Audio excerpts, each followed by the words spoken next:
Hello, আজকে চলে এসেছি ব্লগ নিয়ে। আজকে হচ্ছে বোনের অন্নপ্রাশন, তো এখন আমরা সবাই জল সইতে যাচ্ছি, তো বোনকে স্নান করানো।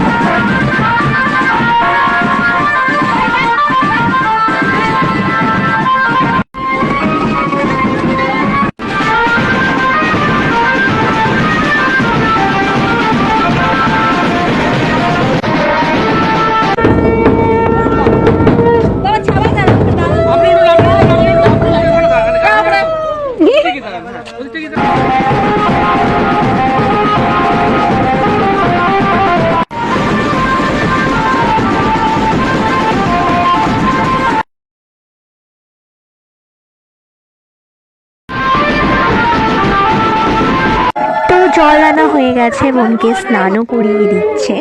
আর এখানে ফার্স্ট আমার দিদা বোনকে ধান দুপুর দিয়ে আশীর্বাদ করে মুখে আগে প্রসাদ দিয়ে দিচ্ছে, ঠাকুরের পুজো করার প্রসাদ। তো বোনের মুখে ভাত হয়ে গেছে, তো মুখে ভাতের পার্টটা আমি পোস্ট করবো অবশ্যই।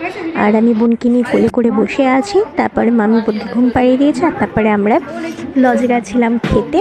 আর খেয়ে দিয়ে মা মাসি যেহেতু যেতে পারিনি, তো ওদের জন্য খাবারটা নিয়ে এসেছি। তো ভিডিওটি ভালো লাগলে লাইক করো, ফলো করো, শেয়ার করো। আজকে টাটা।